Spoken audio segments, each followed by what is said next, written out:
자, 이번 시간은 경제 속속 시간입니다. 경제부 정다미 기자와 함께하겠습니다. 어서 오십시오. 안녕하세요. 예.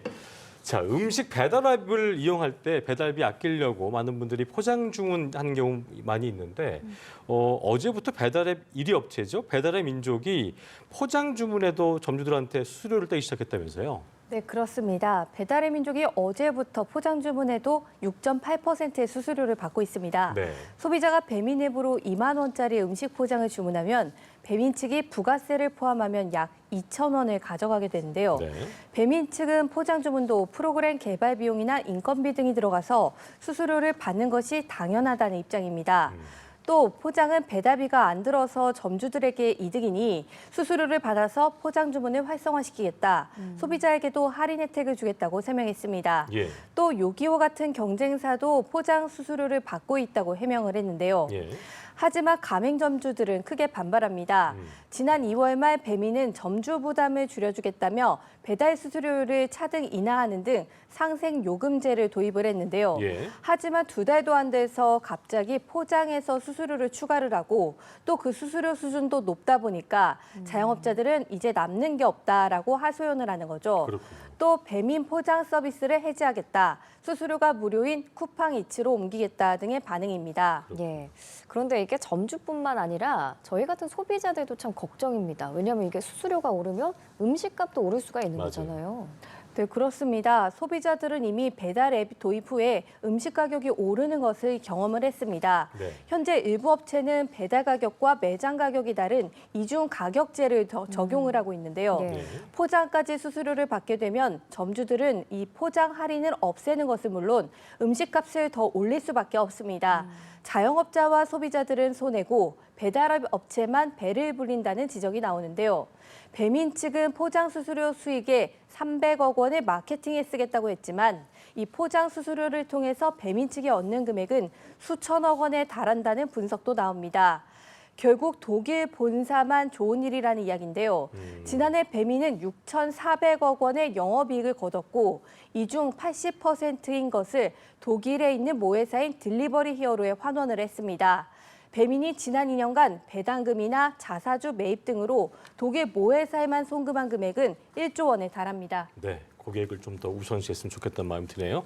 자, 두 번째 주제 만나보겠습니다. 최근에 커피 전문점들이 커피값을 줄줄이 인상했었는데 이제 커피 한 잔 마시는 것도 양극화가 심해졌다. 어떤 얘기입니까? 네, 이제 커피 시장도 양극화가 뚜렷해지고 있는데요. 소비자들이 아주 비싸거나 아니면 아주 싼 커피를 선택을 하는 겁니다.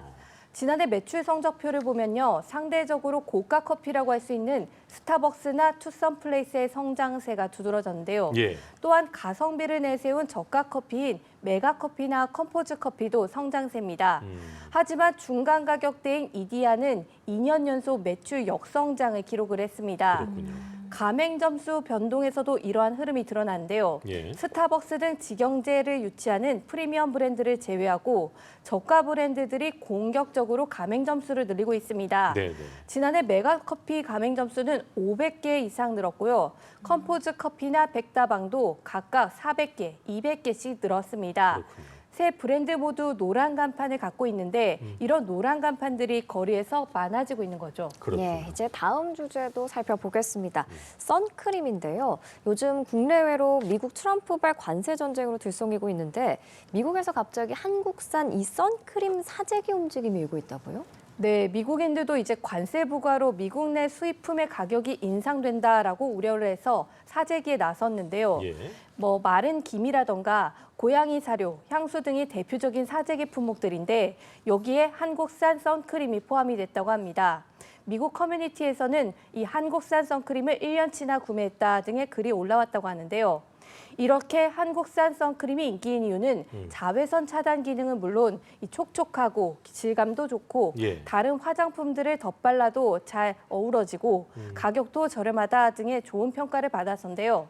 이 한국산 선크림의 품질이 좋은 이유가 미국 식품의약청 FDA 규제를 받지 않는다라는 오해도 사는데 이건 사실이 아니라고 합니다. 그렇군요. 국내에서 선크림을 만드는 업체들은 미국 의약품 기준을 충족을 하면서도 이 발림성을 유지하도록 제품을 개발했다는 입장입니다.